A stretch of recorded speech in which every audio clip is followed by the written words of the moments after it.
Hello my friends, welcome to Stories in a Nutshell. Today we have a 2016 South Korean horror movie directed by Na Hong-jin, The Wailing. The film opens with a sense of unease and dread as the audience is introduced to the small, isolated village and the strange occurrences that are happening there. A Japanese man has recently arrived at the little village in the mountains of South Korea, living in a secluded house. A mysterious disease starts spreading among the villagers, causing a rash which precedes violent murderous outbreaks followed by stupor and eventually death. Police officer Jong-gu, who is investigating the case, meets a mysterious young woman called Moo Myung, a spirit lady who tells him about the Japanese stranger, and later disappears. A local hunter tells Jong-gu that he saw the near-naked stranger eating a deer, with glowing red eyes. Jong-gu is unsettled, as he has had dreams about this stranger, which the hunter had described to him.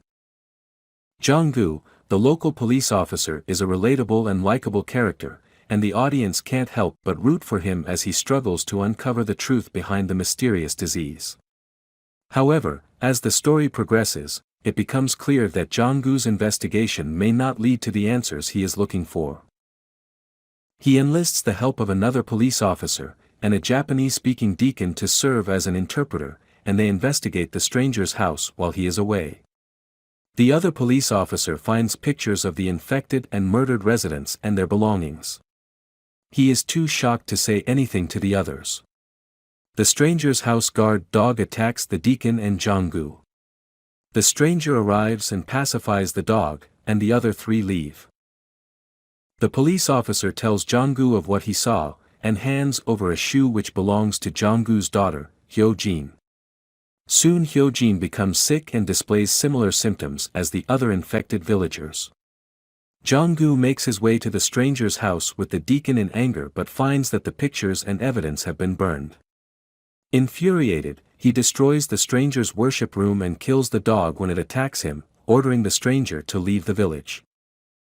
Distraught about Hyo-jin's condition, Jong-gu's mother-in-law seeks help from a shaman, Il-gwang.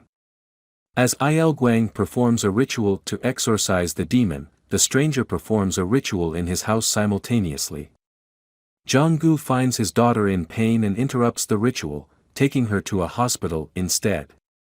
The following day, he gathers his friends to hunt down the stranger, believing that the stranger is responsible for the disease and murders.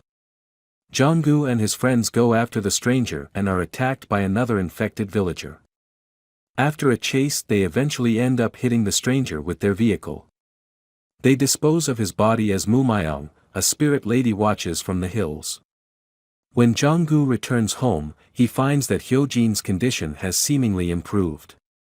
Il-gwang suspects they killed the wrong person. He later encounters Moo Myung and starts vomiting blood. He calls Jong-gu, telling him that Moo Myung is the real demon. Jong-gu finds Moo Myung near his house. She requests Jong-gu to believe her, telling him she had set a trap for the demon, but the trap will not work if Jong-gu goes back to his house. Il-gwang calls Jong-gu and tells him not to believe Moo Myung, while she in turn tells him Il-gwang is actually in league with the real demon. Confused and hesitant, Jong-gu eventually leaves to save his family, but Moo Myung grabs him, her skin turning a ghostly white as he notices that she is wearing the personal items of some of the victims. He pulls himself away, and as he crosses his home's threshold, the floral trap withers. The deacon encounters the still-alive Japanese stranger in a cave. After being photographed by the stranger, the deacon witnesses the stranger evolving into a demon. Back at his house, Jong-gu arrives to find that Hyo-jin has murdered their family. He calls out to her, but she stabs him and falls into a stupor. Il-gwang arrives at Jong-gu's house and takes photographs of the family. While returning to his car, he unintentionally drops a box filled with photos of the other victims. As Jong-gu lies dying in his home, he sees visions of happier times with his daughter and assures her he will protect her. One of the most striking things about the film is the way it seamlessly blends different genres. While it is primarily a horror film, it also incorporates elements of mystery, thriller, and even comedy. The horror elements are truly terrifying, with some scenes that will stay with you long after the film has ended. However, the film also has moments of levity that help to break up the tension and keep the audience engaged. In conclusion, The Wailing is a masterfully crafted horror film that is sure to leave a lasting impression on viewers. With its tense atmosphere, excellent acting, and seamless blending of different genres, it is a film that should not be missed. It's a must-watch for horror fans and those who appreciate smart and well-crafted storytelling. Thank you for watching Stories in a Nutshell. Please like, comment and subscribe to keep in touch with our latest movie and TV series reviews. Have a nice day.